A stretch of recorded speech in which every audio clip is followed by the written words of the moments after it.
Beleza. Pessoal, boa noite a todos que estão conectados para mais um dia aqui, né? Super especial com essa figura ilustre aqui, o Flávio Werneck, policial federal. Eu vou fazer leitura do currículo dele aqui daqui a pouco, né? Um currículo muito extenso mesmo. Todos aí sejam bem-vindos, pessoal, né, nessa super live para a humanidade, para a posteridade, né? Eu, como vocês já me conhecem, né, sou o Diogo, comendador da Casa Real de Espanha, com o título da Ordem Tosão de Ouro. Sou doutor honoris causa em Ciências Teológicas, Políticas e Relações Diplomáticas Internacionais, né? Palestro para crianças, adolescentes, sobre temas relacionados à prevenção às drogas, né, e à violência. E hoje estamos aqui com Flávio Werneck Meneghelli. Eu vou fazer a leitura aqui do currículo dele. O Flávio, ele é brasileiro, né, nascido em 9/4/76, casado, tem 2 filhas, policial federal, função atual presidente da ANPF, diretor jurídico da FENAPEF, né, mestrando em criminologia pela UDE Montevidéu, Uruguai, pós-graduação com especialização em direito público pela Faculdade Fortune em 2009, avaliado por banca especializada com nota 10, extensão em docência, pós-graduação com especialização lato sensu no curso Ordem Jurídica e Ministério Público pela Fundação Escola Superior do Ministério Público do Distrito Federal e Territórios, em 2002, avaliado perante banca especializada com aprovação com distinção, supervisor de segurança portuária, com formação pela Secretaria Nacional de Segurança Pública e Comportos, em 2009, deliberação número 160, 18/8/2009, no Diário Oficial 31, seção 1, auditor de segurança em instalações portuárias, com formação pela Secretaria Nacional de Segurança Pública e Comportos, em 2009, deliberação 166, de 6/10/2009, na DOU 194, seção 1, advogado aprovado no exame da Ordem dos Advogados do Brasil, seção de Minas Gerais, em 2000, com graduação de bacharelado em Direito pela Universidade Federal de Juiz de Fora, em 2000. As atividades profissionais desenvolvidas por área de atuação: Ministério da Justiça, suplente da Previdência de Comportos, de 2009 a 2011, tá? Assessor técnico jurídico da Comportos, de 2009 a 2011, coordenador geral do Grupo de Criação da Doutrina Nacional de Segurança Pública em Hidrovias no Gabinete de Gestão Integrada, em 2010, integrante do GTSIEC, representante do Ministério da Justiça, Núcleo de Segurança de Infraestruturas Críticas, Transportes Aquaviários, 2010, representante da Senasp no Grupo Técnico para elaboração de propostas de Plano Nacional de Segurança em Resposta a Incidentes de Proteção, no âmbito do Código Internacional de Segurança e Proteção de Navios e Instalações Portuárias, Portaria 57, de 10 de novembro de 2009, DOU de 11/11 de 2009, professor dos cursos especiais, supervisor de segurança portuária, 12ª, 13ª, 14ª, 15ª edições, professor dos cursos de auditoria em segurança portuária, 2ª, 3ª e 4ª edições, Departamento de Polícia Federal, chefe da assessoria da Diretoria de Gestão de Pessoal, de agosto de 2007 a dezembro de 2008, parcericista da DELP-CRH, do Departamento da Polícia Federal, Direção de Estudos, Legislação e Pareceres de Coordenação de Recursos Humanos, de março de 2006 a agosto de 2007, assessor técnico da segurança de dignatários no evento Interpol, na cidade de Rio de Janeiro, no ano 2006, compreendendo atividade de planejamento, coordenação, controle da segurança implementada durante o evento, assessor técnico da segurança de dignatários do Pan-Americano e para Pan-Americano, na cidade do Rio de Janeiro, 2007, compreendendo atividades de planejamento, coordenação, controle da segurança implementada durante os eventos. Polícia Judiciária, de 2013 a fevereiro de 2006, compreendendo atividades de Polícia Judiciária, DRE, repressão entorpecentes e escrivania. Secretaria de Saúde do Distrito Federal, diretor de assuntos estratégicos da Corregedoria SES, de fevereiro de 2012 a maio de 2013, compreendendo atividades de inteligência, gerenciamento, coordenação e controle, DODF, de 22/10/2012, seção 2, representação de classe, diretor de assuntos estratégicos, sindicatos policiais federais do Distrito Federal, diretor jurídico da Federação Nacional dos Policiais Federais, FENATEF, mandato até dezembro de 2021, vice-presidente de janeiro de 2014 até dezembro de 2018, vice-presidente da Central dos Sindicatos Brasileiros, CSB, de 2016 até presente data, mandato até 2021, presidente da Associação Nacional dos Escrivães de Polícia Federal, ANEPF, de julho de 2019 até a presente data, mandato até junho de 2022, atividades acadêmicas desenvolvidas por área de atuação, SENASP, professor do curso de atualização para supervisor de segurança portuária, primeira e segunda edição, supervisor de seminário internacional de segurança em terminais e navios de passageiros, coordenador do primeiro curso de nivelamento de auditorias nas instalações portuárias, professor do segundo curso de nivelamento de auditorias nas instalações portuárias do curso especial de supervisor de segurança pública, 12ª edição, coordenador do curso especial de supervisor de segurança pública, 11ª edição, Academia Nacional de Polícia, ANP, Polícia Federal, tutor e orientador de monografias, de 2009, compreendendo a parte metodológica, de conteúdo e formal, presidente membro de banca especializada, de 2009 até os dias atuais, com participação em 17 bancas especializadas em segurança pública, com vistas à aprovação de trabalhos de conclusão de curso de alunos matriculados em curso de pós-graduação em gestão e execução de políticas de segurança pública, alguns cursos realizados, negociação coletiva no setor público, CSB, GIES 2015, exercício de gestão em crise em segurança portuária, OEA, SSM, CICTE, GSI, Paraná 2010, Seminário Internacional de Segurança Portuária no Brasil, SENASP, Comporte 2010, segundo Fórum Nacional de Gabinetes de Gestão Integrada, Fomenta a Segurança Pública Profissional Inovadora, SENASP 2010, Fundamentos em Gerência de Projetos, turma 4.7 de 2010, ENAP 2010, primeiro encontro técnico sobre segurança em grandes eventos desportivos, GSI, SENASP 2009, reflexão sobre a investigação brasileira através do inquérito policial, FENATEF 2009, Seminário Jurídico, Persecução Criminal, Modelo Inicial, STJ 2008, Congresso Nacional dos Policiais Federais, FENAPEF 2008, Curso de Redação Oficial e Técnica, ANP, DPF 2006, Estágio em Primeiros Socorros, CBMAC 2004, Curso Preparatório para Carreiras Jurídicas, IELF 2004, Crimes contra a Ordem Tributária, FESMPDFT 2002, Temas Modernos de Direito do Novo Código Civil, 2002, Crimes Previstos no Código de Trânsito Brasileiro, FESMPDFT 2002, Improbidade Administrativa, Curso Preparatório para as Carreiras Jurídicas, Instituto Processos 2011, e além de diversas produções literárias aqui, não é? E essas anotações aqui, diversas produções literárias, tá? Eu vou falar o título aqui de cada uma. La Criminalité, problema número 1.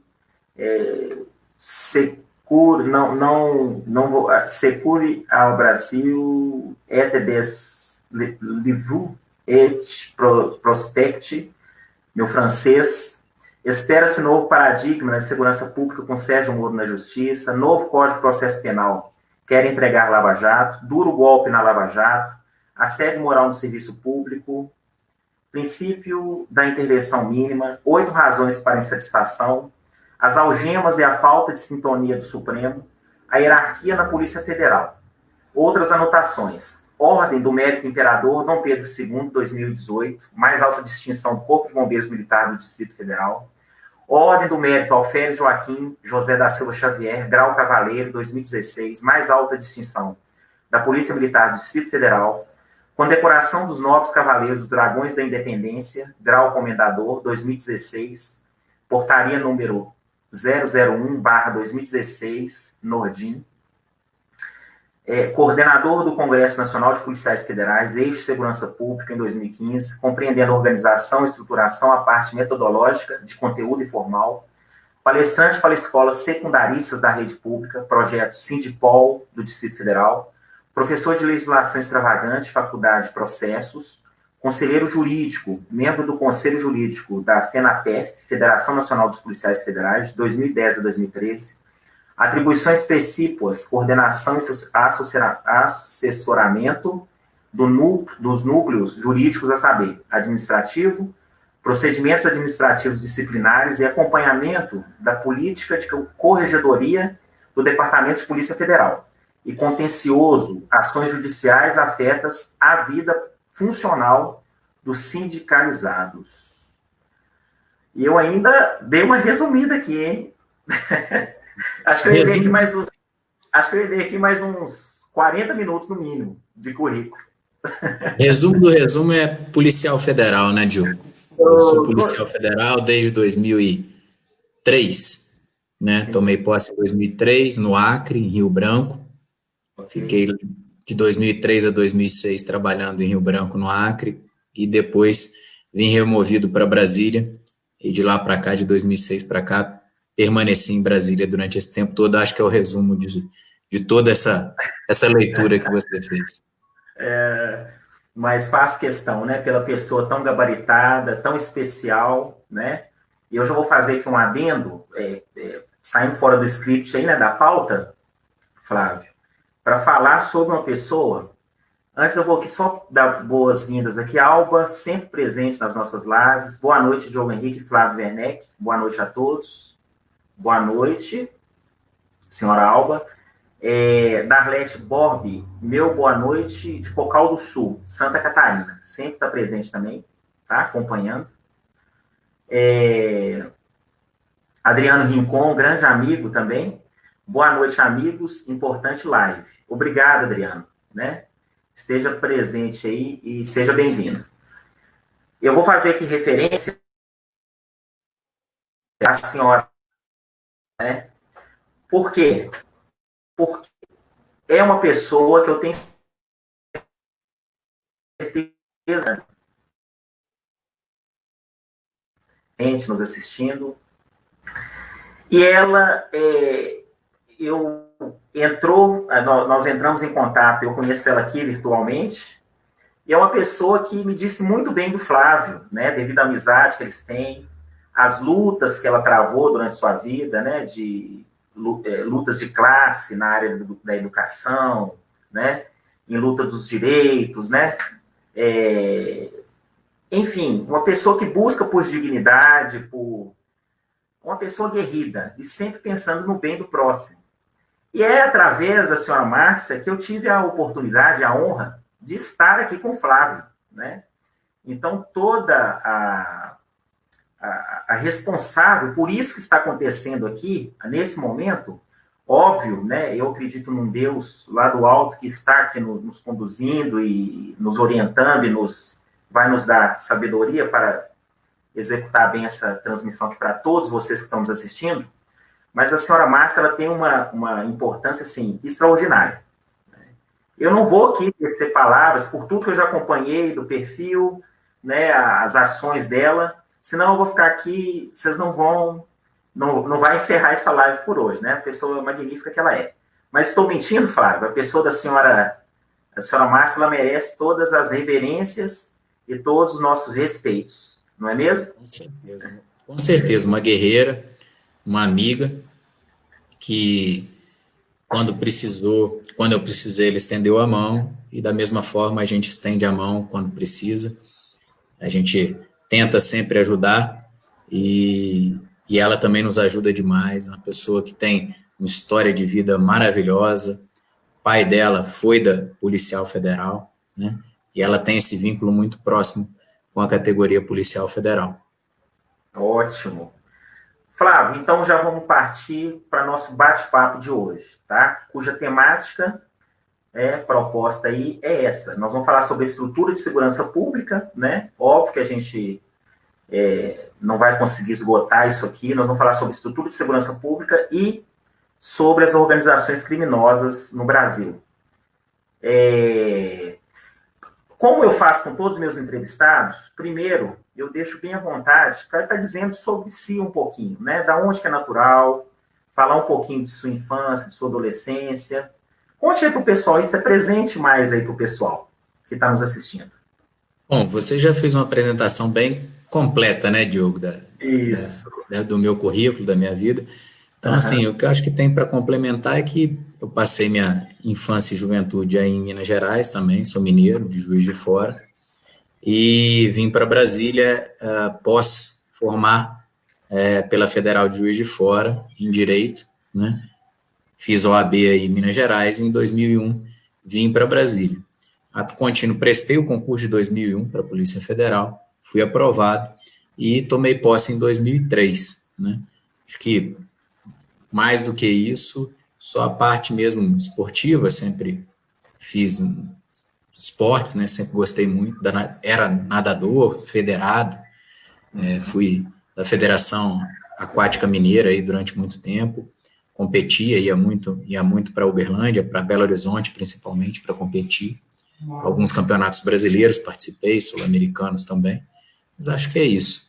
Acho que você resumiu bem, a gente não... Vamos ao foco do nosso bate-papo, que eu acho que interessa mais ao pessoal que está nos acompanhando aí, saber um pouquinho mais sobre essa nossa vivência na segurança pública. Ok. E agora diz para nós aí, Flávio, o porquê de você ter seguido a carreira de policial federal. Na verdade, quando a gente saiu o concurso em 2001, né, a gente já vislumbrava, já tinha alguns concursos em vista, né, e mais pelo perfil, né, como eu tinha um perfil mais de, como eu falei aqui, buscar esporte, algo mais dinâmico, algo não muito voltado para a parte interna, burocrática, etc., a gente quis aliar uma coisa a outra, o conhecimento técnico que o direito te dá, né, das leis, etc., e juntar isso com algo mais dinâmico. E a Polícia Federal te dá essa opção, né? De você trabalhar o conhecimento técnico, o conhecimento jurídico, com também uma parte mais dinâmica, que é a parte investigativa. Foi mais ou menos por aí que a gente pensou na época. Óbvio que aí agora vocês vão, depois nesse bate-papo nosso, vocês vão ver que muito disso é desmistificado, né, pela estrutura, né, já que você tem um título da Espanha, a gente pode até fazer um paralelo com a Espanha para a gente saber por que lá funciona tão bem, aqui não funciona tão bem a nossa segurança, a gente entender um pouquinho, mas a ideia era essa, você trabalhar o dinamismo da investigação junto com o conhecimento técnico, aliar os dois, né, que é o que a maioria das polícias mundo afora faz para funcionar bem. Ótimo, então você já deixou o próximo ponto que eu falaria, né?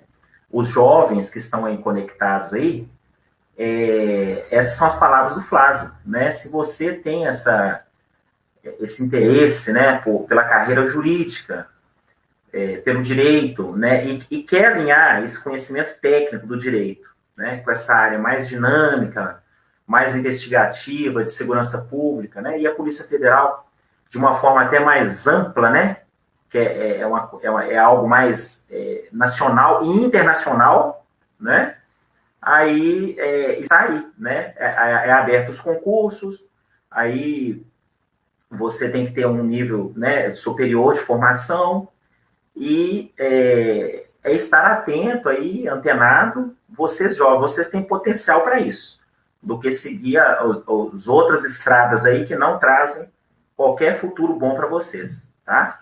Então, nós já comentamos sobre isso. Agora, vamos, então, Flávio, a cereja do bolo. Fala para a gente, você possui um estudo denso sobre a estrutura de segurança pública no Brasil. Fala para a gente um pouco sobre esses seus estudos aí.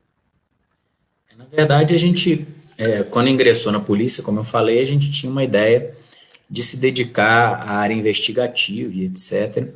E a gente não tem, antes de entrar, né, a gente idealiza muito, né? Então a gente vê filmes de como funciona os Estados Unidos, Europa e etc. e acha que nós vamos aprender com aquilo, né? E acha que o Brasil vai ter um paralelo muito próximo. E isso não é verdade. Na verdade, a gente tem um sistema de investigação muito burocrático, bipartido, né? Ou seja, ele é dividido entre prevenção e depois do pós-crime investigação. A polícia militar, a polícia rodoviária fazem só a prevenção e a parte investigativa é feita pela Polícia Federal e Polícia Civil. Isso não tem nenhum paralelo em nenhum lugar do mundo, né? Então, a gente acaba tendo entraves burocráticos muito grandes, né? A gente precisa cada vez mais de uma visão de futuro. Os crimes estão migrando muito da parte física, propriamente dita, das cidades para a parte cibernética, né? Então, a gente tem muitos crimes cibernéticos, a gente precisa de pessoas com conhecimento técnico da área, por exemplo, em crimes cibernéticos, em tráfico de pessoas, em crimes financeiros e tributários, que não são, como eu sou, bacharel em direito, não são esses os conhecimentos adequados. São conhecimentos em tecnologia da informação, informática, economia, administração de empresa, contabilidade. A gente precisa de um conhecimento multidisciplinar para investigar os crimes mais complexos e os crimes que estão sendo cada vez mais demandados nas polícias. E a gente acaba tendo esse paradigma, né? Essa dificuldade diante de um inquérito policial, que é uma situação em um caderno administrativo de investigação que é muito burocrático, extremamente arcaico, né, que precisa ser modernizado. Hoje você não pode usar, por exemplo, tecnologias básicas, como você gravar uma entrevista de alguém e levar para dentro como prova, né? Tudo que você colhe no inquérito policial, você tem que refazer depois na justiça, então é refazimento de trabalho. Você além disso tudo, você também não tem, vamos dizer assim, a meritocracia filme, como é em Portugal e na Espanha, que é o melhor policial, ele vai galgar os postos com o conhecimento do dia a dia, mais o conhecimento técnico dele. Para você ter ideia, a policial mais importante do mundo, da Interpol, já foi uma bacharel em artes, uma mulher bacharel em artes, com pós-graduação em crimes de museus, joias e gemas, né? É uma francesa. Hoje nós temos um chefe da Interpol que é oriundo da China, mas na época, a anterior a ele, a chefe mais importante da polícia do mundo, internacional, da Interpol, era bacharel em artes. Isso nunca acontecerá no Brasil com essa legislação que nós temos hoje. A gente precisa modernizar urgentemente, pena da gente cada vez mais ter uma segurança pública, que eu costumo dizer, equiparada a uma carroça, e a criminalidade cada vez mais usando a tecnologia, andando de Ferrari. Então, o máximo que vai acontecer é que se a Ferrari quebrar, e é difícil de uma Ferrari quebrar, nós vamos alcançá-la e pegar. Então, por isso a gente tem estatísticas muito ruins em segurança pública no país. Porque a gente tem vários entraves, até o final, na execução penal também, né? Os policiais penais não podem investigar os crimes que são cometidos dentro do presídio, né? Então, isso é algo que vai travando o sistema para ele não funcionar. Ou seja, são feitos engendramentos e burocracias desnecessárias para que o sistema ande e funcione do jeito que a população brasileira merece, né, Diogo? Sim, perfeito. Muito bem explanado. E gostei dessa comparação aí, Flávio, né, da carroça e da Ferrari, né? Os crimes estão cada vez mais sofisticados, né? E muito bem dito por ti aí, a questão da informatização. Ainda mais com essa pandemia agora, né? Estamos sofrendo aí revoluções nesse sentido. E a onda de crimes... e a onda de crimes cibernéticos está uma coisa assim... que não se está dando conta de acompanhar, né? E aí são diversos. Um, por exemplo, que é muito sério, e que os pais devem estar atentos, por exemplo, né? A questão os filhos, né? Com quem que os filhos estão conversando lá? Nas redes sociais, estão lá conectados o tempo todo no celular, né? E hoje você tem mecanismos para, no caso dessa prevenção dos pais com os filhos, isso é muito importante, Diogo, porque Hoje você tem um mundo aberto, que é a internet, para que as crianças e adolescentes acessem o que for, e devido à pouca idade e à ingenuidade, elas acabam se abrindo, fornecendo dados da casa para eventual assalto futuro, fornecendo dados pessoais, até pornografia infantil, né? Então, Sim, a gente precisa ter perfeito. muito cuidado e existem hoje tecnologias para que você possa dificultar essa situação e acompanhar os seus filhos. O que a gente diz para todos, né, enquanto policiais, que tem uma área de tecnologia, eu não sou dessa área, mas os colegas que são dessa área falam muito isso, acompanhem, mediante tecnologia, os seus filhos usando a tecnologia, para que vocês não sejam surpreendidos mais à frente. Né? A gente tem vários exemplos até de incitação a suicídios, vários exemplos na internet, e que você pode acompanhar e até evitar um problema maior no futuro se você estiver acompanhando seus filhos na internet. Perfeito, perfeito. Vamos lá.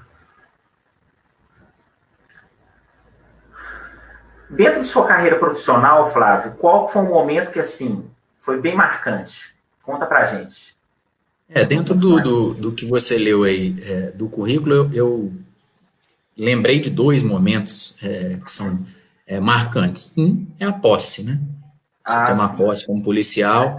Eu fui para o Acre, até então um estado desconhecido, né? Numa região que é a região norte do país, e que hoje eu agradeço demais a possibilidade de ter ido para Rio Branco, conhecido Rio Branco, conhecido o estado do Acre, conhecido as pessoas que moram lá e a cultura, né? Nós idealizamos muito, né? Nós aqui que moramos em Minas Gerais, moramos aqui em Uhum. Brasília, idealizamos como seria, e a gente fica muito focado naquilo que é apresentado em jornais, em televisão, em internet, e acaba que você não vê realmente como é produzida a cultura.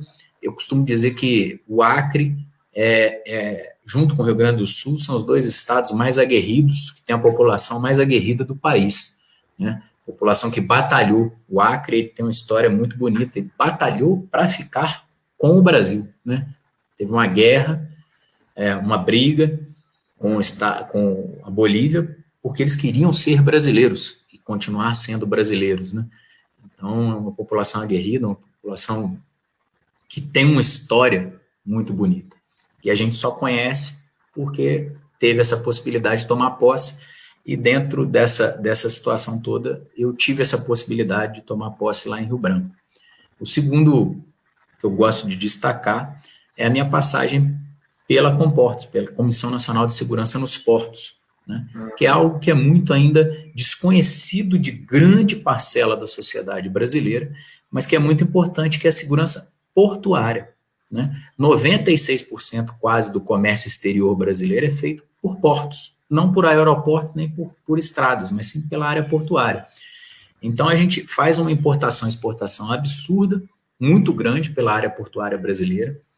Nós temos uma possibilidade gigantesca de crescer mais e mais na área, e a segurança nessa área é importantíssima, porque da mesma forma que você importa e exporta produtos, você importa e exporta problemas, né?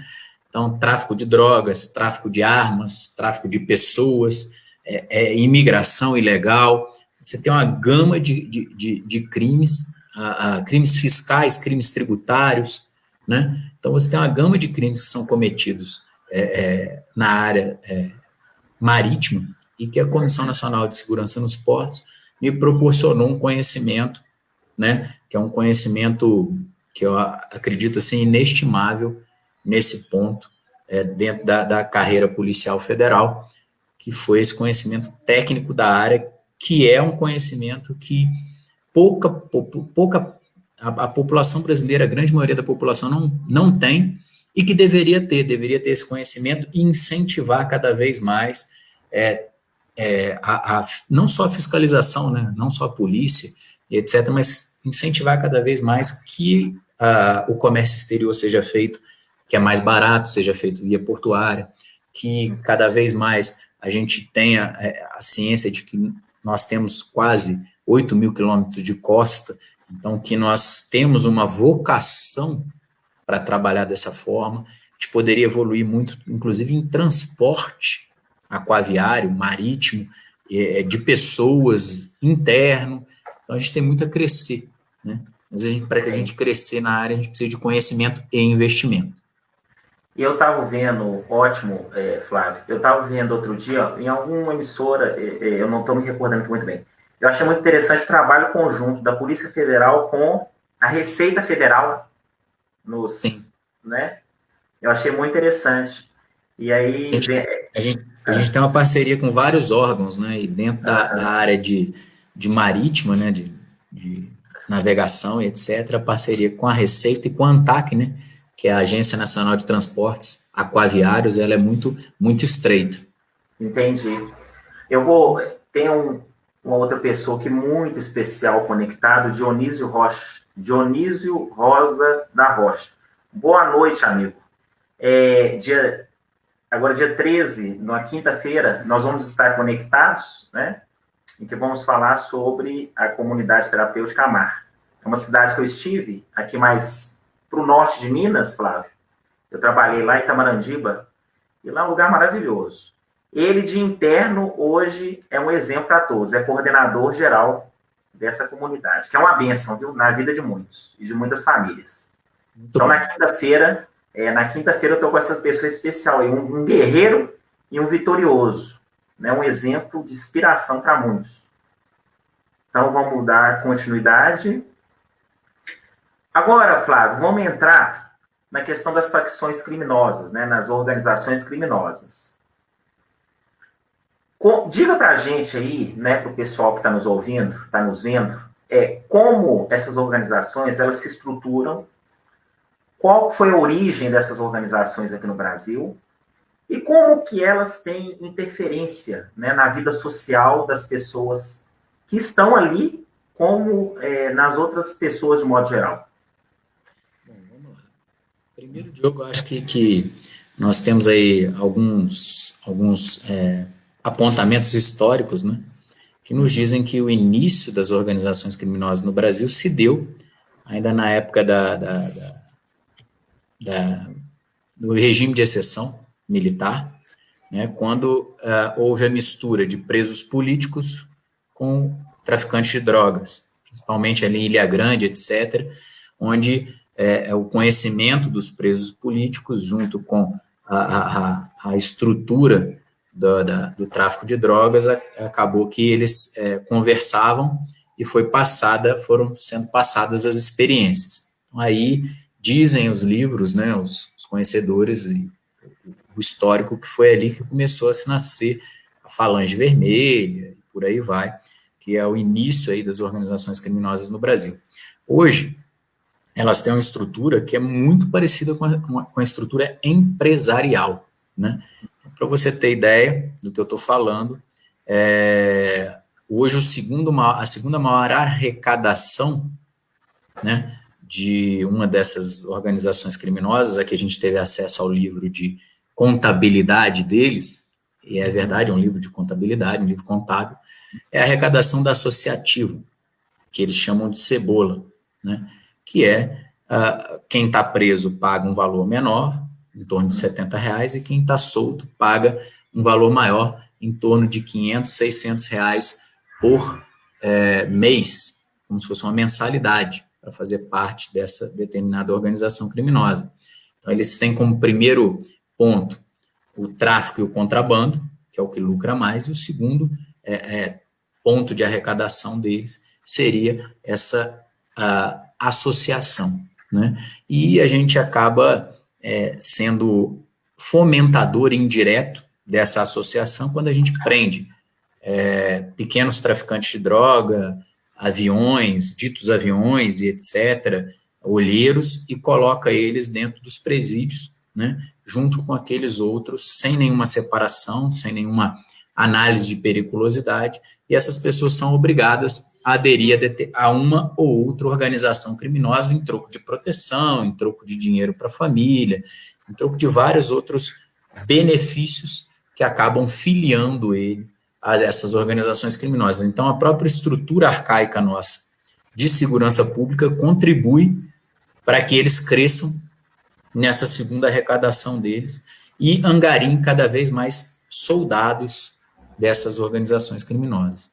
É algo bem preocupante, principalmente porque a gente não observa, como eu falei, uma evolução.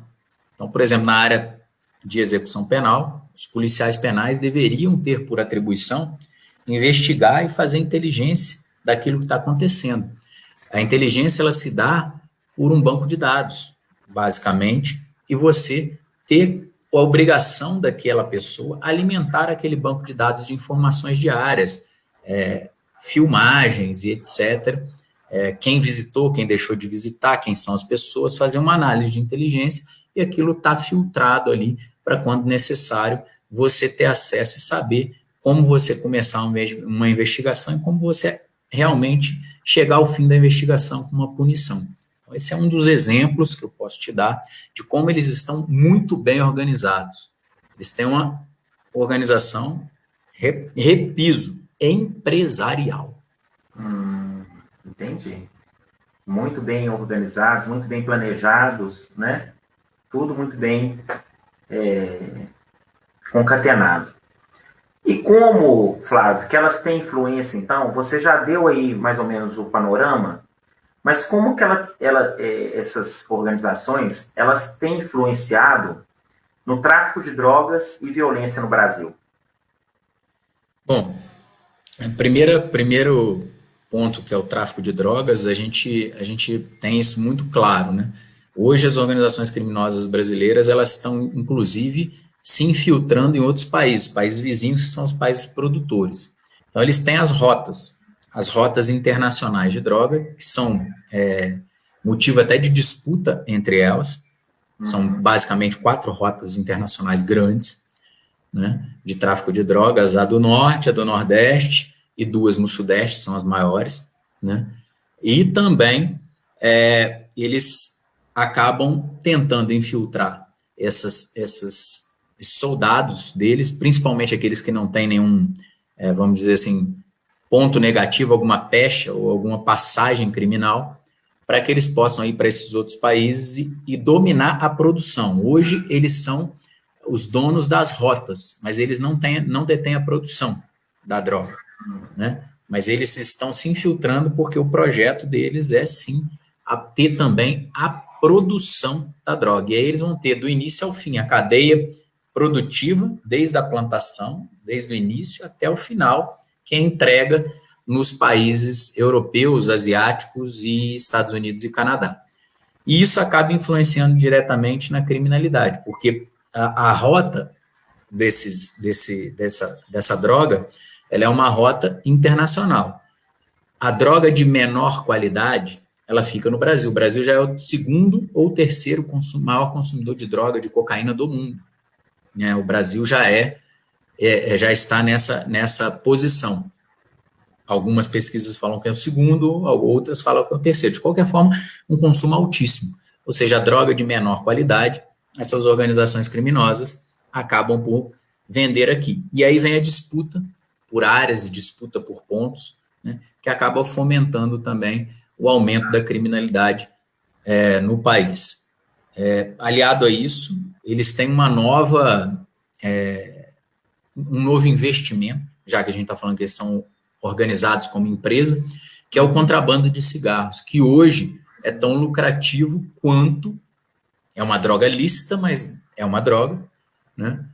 Ela é liberada, mas é o contrabando desse cigarro que hoje é tão lucrativo quanto o tráfico de drogas, e acaba que a pena do contrabando é menor, então eles avaliam isso para trazer o cigarro e monopolizar áreas de venda de determinado cigarro contrabandeado, como a gente pode ver em algumas áreas no Rio de Janeiro e em São Paulo. Entendi. Ótimo. Aí, pessoal, um monte de conhecimento. Às vezes, muitos aí, né, que estão ligados aí, tantas pessoas que vão se conectar também, não tem contato, né, ou nunca teve com esse setor de segurança, entendimento das vê-se falar, né, de organização criminosa, facção criminosa, mas não sabe o que é, não sabe o funcionamento, né, como é que é a estruturação. Então, estamos aí agregando bastante conhecimento aí com o Flávio, né, que entende, é um estudioso da área, e isso aqui vai estar disponível, né, essa transmissão aqui vai estar disponível, tanto para vocês que estão agora, quanto para outros que queiram assistir posteriormente. A Michele Siqueira, grande amiga, né, uma advogada, nota 1000, lá de Belo Horizonte. Parabéns, amigo, ótima live. Uma pessoa, Flávio, extraordinária, tá? Uma batalhadora aí que eu acompanho diariamente em prol, né, gratuitamente, de forma abnegada, ela luta em prol das pessoas que estão aí a receber o auxílio, né, do governo, então tem dificuldade de acesso, não tem resposta, não tem prazo, então ela fica até sem fala, né, para estar explicando para todos, levando informação, ajudando de forma gratuita, então é uma pessoa extraordinária, a Michele Siqueira. Fica aqui meu abraço e muito me honra a sua presença aqui, Michele, tá? Agora, Flávio, nós vamos entrar.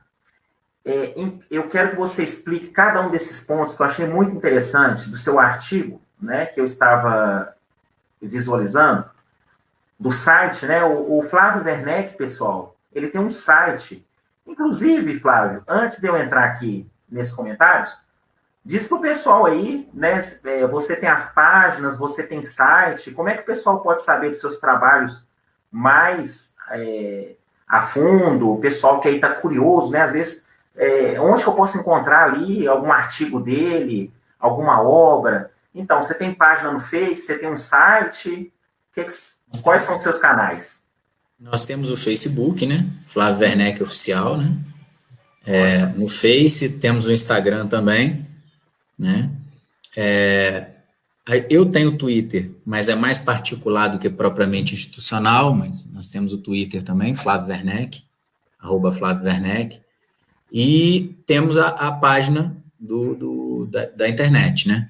Flávio Werneck, né? .com.br. Então, podem dar uma olhada, a gente tem algumas matérias lá, vira e mexe a gente posta mais alguma coisa, mas o mais dinâmico mesmo é o Instagram e o Facebook, Flávio Werneck. Ambos, Flávio Werneck. Então, vocês podem buscar lá, a gente vira e mexe, posta alguma coisa, alguma entrevista.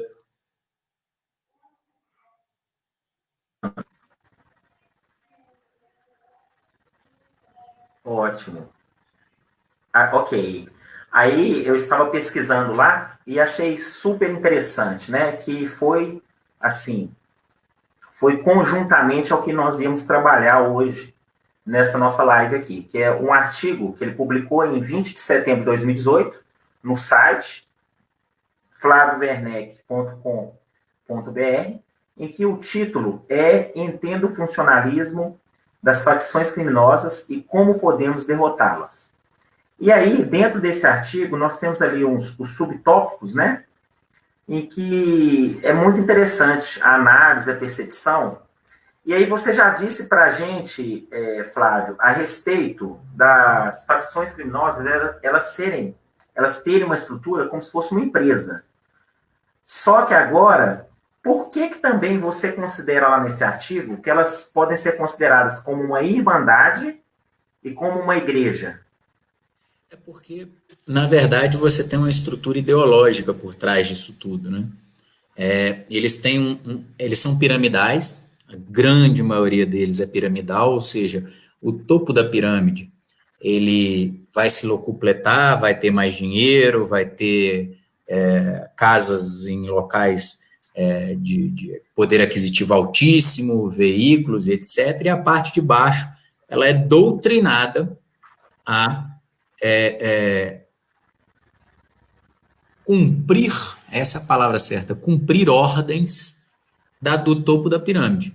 Então, o topo da pirâmide, ele vem doutrinando, né? Existe uma das organizações criminosas que é mais famosa no país, inclusive tem vamos dizer assim, uma legislação própria, né?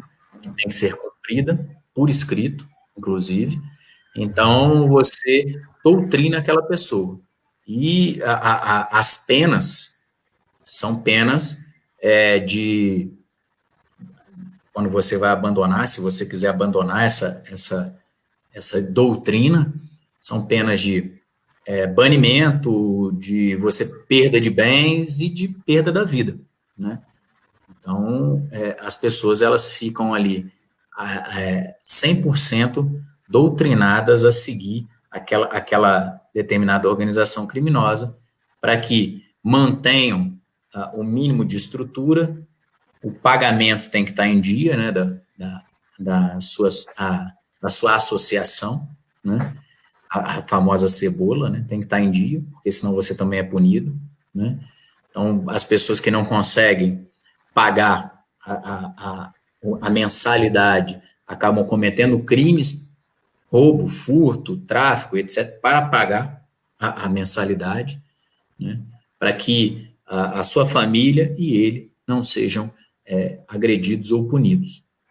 Então, funciona como uma doutrina muito fechada, uma doutrina muito parecida com algumas religiões extremistas, que nós já tivemos casos até de homicídios, de suicídios coletivos, algumas outras de abusos sexuais e abusos de pessoas. Então, funciona muito parecido com esse tipo de doutrinação.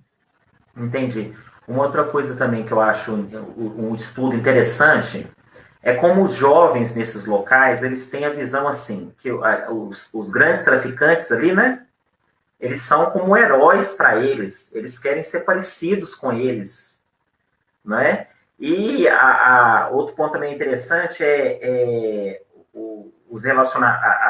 as mulheres que se relacionam com esses traficantes, elas têm um status de poder ali dentro, não é mesmo? Essa é uma análise mais sociológica, propriamente dita, né? Porque você, em determinadas áreas, você tem a ausência absoluta do Estado. Tem a ausência absoluta do Estado, né? Minha filha acabou de passar. Então, o que acontece? Com a ausência absoluta do Estado, não existe vácuo de poder, né? Sim. Leviatã, né? Sim, não existe vácuo de poder. Então, esse poder ele é ocupado por esse poder paralelo, no caso, essas organizações criminosas, né? Então, eles acabam sendo espelho para as crianças, para os adolescentes, porque falta saúde, falta educação. Quando alguém da família adoece, quem fornece o remédio o chefe daquela área, daquela determinada área.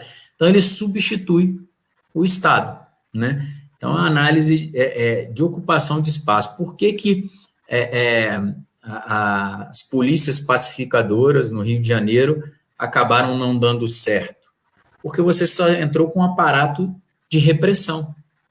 Você não entrou com colégio, com defesa, a defensoria pública, você não entrou com colégio, você não entrou com saúde, você não veio com aparato, estamento do Estado para mostrar para aquela pessoa que o Estado estava reocupando aquele espaço. Isso é uma análise bem sociológica de um problema que nós precisamos colocar a mão na consciência, principalmente os governos, e começar a orientar o investimento nesses locais. Não adianta só você entrar e reocupar a área, como se fosse uma guerra. Depois da reocupação da área, durante um tempo, você tem que entrar com a prestação do serviço, porque senão ele vai acabar normalmente sendo reocupado. Mesmo você prendendo todas aquelas pessoas, vão surgir outras por conta da cultura local, que vão substituí-los e vão exercer o mesmo ato, né? Então, a gente acaba tendo esse tipo de substituição de criminalidade. É o que aconteceu em várias áreas, você substituiu o tráfico pela milícia. E uma outra questão, Flávio, é a questão da cultura do medo, né? A cultura do medo, por quê? eles expandem, inclusive um subtítulo desse seu artigo lá, a expansão deles através das rivalidades, em que vem uma outra querendo invadir aquele território para expandir, crescer, né? E aí tem pessoas de bem que estão ali, as pessoas vão trabalhar, as crianças, aí de repente, né, sofre ali perde a vida por conta de uma bala perdida. É um problema, esse contexto aí sociológico é um problema muito complexo, né? Esse medo que é instalado também dentro, por causa dessas alianças, para que eles se expandam, né? Para que haja essa expansão do poderio desses... Você tem áreas que são dominadas, né? Geograficamente falando mesmo, áreas dominadas, em que o Estado não entra, em que você tem que pedir autorização para entrar em determinadas áreas, isso em grandes cidades, né? E ela vem se interiorizando, né? Ou seja, das grandes cidades está passando para as médias cidades, para as pequenas cidades do Brasil, né? Esse problema.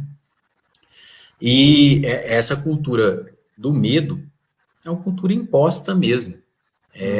Toque de recolher, você não pode falar nada, né? Para o Estado formal, que é o Estado brasileiro, você não pode falar para o judiciário, você não pode falar para a polícia, a pena de você ser punido, ser expulso da área, perder o seu... Ser morto. Com X9, né? Exatamente. Então, você tem essa cultura do medo, alguns lugares têm julgamentos da própria organização criminosa, né, seja ela qual for, então, você tem julgamentos ali, em que são aplicadas penas imediatamente, penas de morte, pena de tortura, pena de banimento, né, de expulsão da área com perda dos bens. Então, você não tem como a grande maioria da população, ou grande parcela dessa população, ela é trabalhadora, ela quer sair desse problema, mas ela está inserida no problema e não tem como fazer. Então, é bem complicado, bem complexo, mas a solução existe, né? Que é a retomada da área mediante prestação de uma saúde pública, de uma educação, de segurança ampla, lato sensu, né? Segurança não é só polícia, segurança são os postes de luz que estão funcionando, segurança é você poder deixar seu filho no colégio e ele não ser agredido, segurança é você poder andar nas ruas tranquilamente. Então, tem várias... quando você fala em segurança, né, é segurança lato sensu. Nos Estados Unidos, você costuma dizer que você divide a segurança entre safety e security, né, que é a segurança propriamente dita e a prevenção. Você tem que investir em prevenção, investir em conscientização, em educação, né? Quando você entra, o pessoal fala, Flávio, você deveria ser a favor do porte de arma irrestrito para todos. Para o Brasil, eu não sou. A gente tem que fazer primeiro um trabalho de reeducação, de reaplicação de leis, de eficiência e eficácia da legislação para se punir. Quando você anda na Flórida, você tem vários painéis que estão escritos lá, 10, 20 e forever, né? Se você apontar uma arma para alguém sem motivo, 10 anos de cadeia. Se você agredir alguém e ela não morrer, 20 anos de cadeia. Se você matar alguém indevidamente com o seu porte de arma, com a sua arma, forever, prisão perpétua.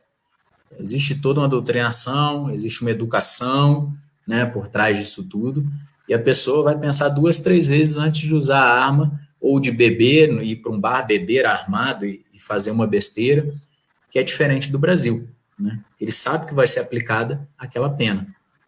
Então, hoje eu, enquanto policial federal, eu me coloco, eu sou a favor da posse da arma, né, mediante requisitos legais, a posse, que você poder comprar uma arma para defender você e sua família em casa, você ter a arma em casa para defesa sua e de sua família, mediante requisitos, 25 anos, psicotécnico, saber atirar, etc. Tem que cumprir todos os requisitos legais, né? Mas não sou a favor do porte de arma irrestrito, porque o Brasil não tem hoje uma aplicação da lei de forma eficiente. Se não se aplica nem a, por exemplo, um roubo, um furto de celular, que dirá a um porte ilegal de armas, que dirá uma agressão por eventual porte legal de armas, mas usado indevidamente, uma briga por motivo fútil, motivo torpe, né? Então, a gente tem que fazer essa análise. Nós temos que dar eficiência primeiro ao nosso sistema, que não é eficiente. Por exemplo, 8% só dos homicídios são resolvidos no país, ou seja, de cada 100 assassinos, só 8 cumprem pena, né? A gente tem que pensar muito bem em como a gente virar essa chave, tornar a nossa persecução criminal eficiente, para que depois a gente pense em situações como essas de liberar porte de arma para toda e qualquer pessoa da população. Ótimo. Agora, Flávio, eu queria, antes, né, da a gente tá aqui quase finalizando, eu coloquei aqui, de forma proposital, o artigo 144 da Constituição, que ele diz, né, a segurança pública, dever do Estado, direito e responsabilidade de todos.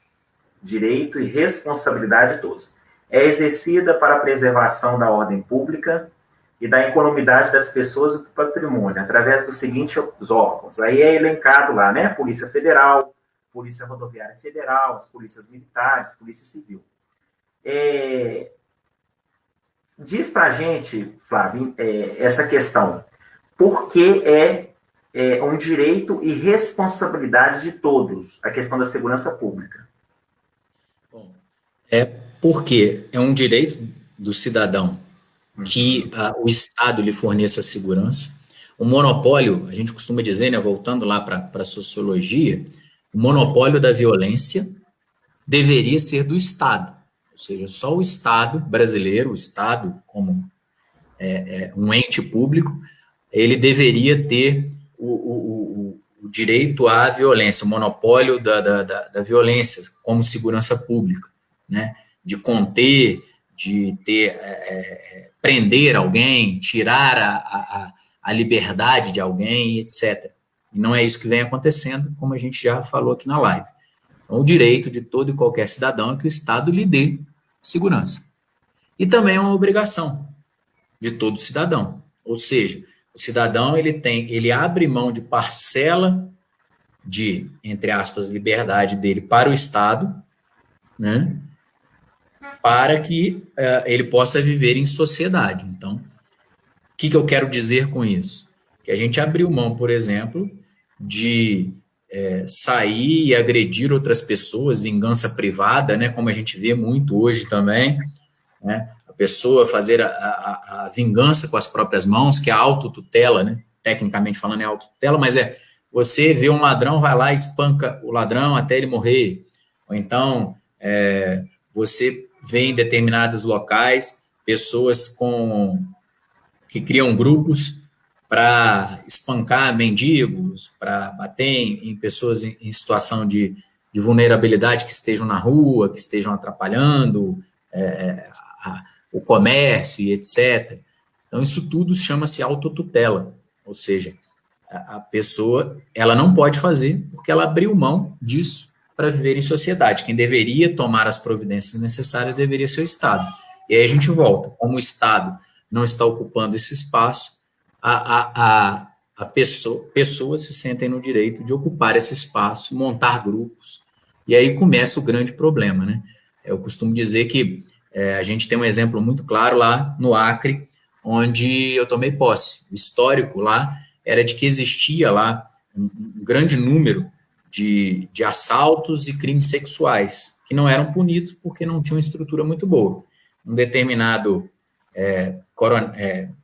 alta patente da PM lá, o Debrando Pascoal, resolveu montar um grupo de extermínio, né? Um grupo que não era de extermínio na época, era um grupo que era voltado a aplicar a lei deles, ou seja, estuprou, morreu, roubou, morreu. Durante algum tempo isso funcionou muito bem, e o pessoal relata, quem morava lá antes, eu cheguei lá, o Hildebrando tinha acabado de ser preso, mas relataram que a cidade virou uma paz. Não tinham mais crimes cometidos na cidade porque os bandidos sabiam que iam ser punidos com o rigor do grupo que foi montado. Só que aí eles começaram a ver que aquilo ali era rentável e que aquilo ali poderia elevar determinadas pessoas do grupo a cargos políticos, e aquilo ali foi desvirtuado. Aquilo ali virou um grupo de extermínio voltado à eleição, voltado a punir os concorrentes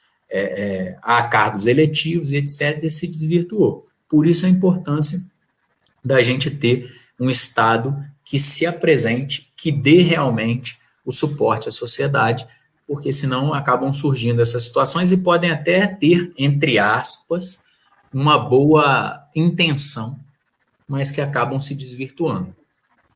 Entendi, Flávio.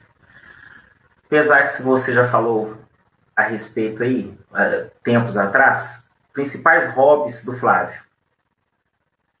Hoje, sem dúvida, principalmente na pandemia, ficar com as minhas filhas, ficar com a família, né? Cuidar, de repente fazer alguma coisinha diferente, etc. Mas fora a pandemia, a gente gosta muito, como eu falei, de esporte, de viajar para locais aí muito próximos aí de Minas Gerais, que é da nossa cultura, né? Cachoeiras. Nós temos várias cachoeiras aí muito boas para visitar, né? Maravilhoso. Minas, nas serras ali do sul, tem serra ali de Conceição de Bitipoca, de Barbacena, mais aí próximo de BH, Serra do Cipó. Isso. A gente gosta muito disso também. Coisas que o Flávio detesta, abomina. O que o Flávio detesta, abomina?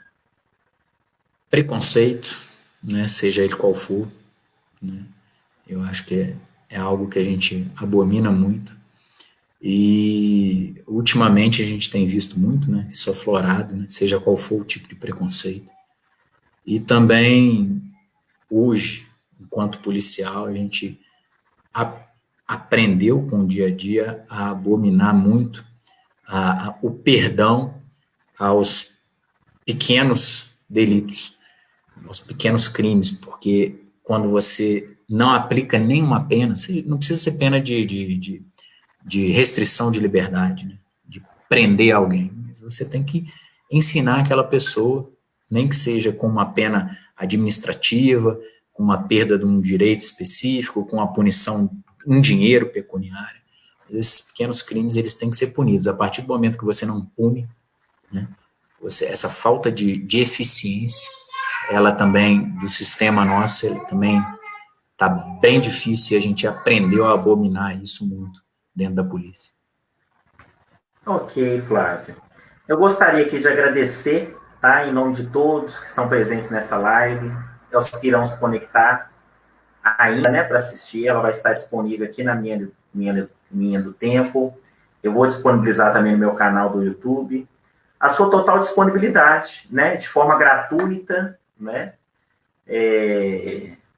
assim como todas as outras, né, as pessoas vêm aqui para deixar uma mensagem, deixar conhecimento, deixar sabedoria, né, para os jovens, para as famílias, para as crianças aqui do Brasil e até mesmo do exterior, né, pessoas que se conectam lá fora de forma totalmente gratuita, não há nenhum ônus, não é? E você compartilhou aqui conosco, né, sobre esse tema tão complexo que é a estrutura de segurança pública no Brasil e as organizações criminosas. Fica aqui, Flávio, a minha gratidão, viu? E fica aqui uma pessoa que eu nunca posso deixar de mencionar novamente e que eu amei ter conhecido, eu vou ter oportunidade, né? Tanto você quanto ela, a gente vai ter aí pelos destinos da vida em algum dia, né? A gente vai ter oportunidade de se encontrar pessoalmente e tal, mas a senhora Márcia, muito obrigado por isso, viu? Se está acontecendo aqui essa transmissão, a senhora é responsável e eu denoto todo o carinho, toda consideração pela senhora, tá?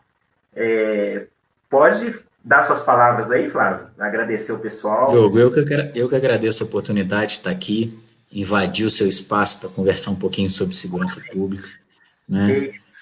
Compartilhar conhecimentos contigo. já me coloco novamente à disposição para o que vocês precisarem, nós estamos à disposição. E vamos tentando, assim, trabalho de formiguinha, né? Tentar conscientizar da necessidade da gente evoluir, da gente trazer a nossa segurança pública para o século XXI. Nós estamos lá no século XVIII ainda, trazê-la para o século XXI, parar as melhores seguranças do mundo, né? Segurança lato sensu, persecução criminal, né? E deixo aqui um grande abraço a todos que tiveram a paciência de ficar com a gente esse tempo todo, e acompanhe-nos, acompanhe o Diogo, nos acompanhe, e a gente está sempre à disposição. Um grande abraço, boa noite a todos. Se cuidem. Obrigado, Flávio. Forte abraço para você e para sua família aí, todo mundo, viu? Fica com Deus. Tchauzinho. Um abraço.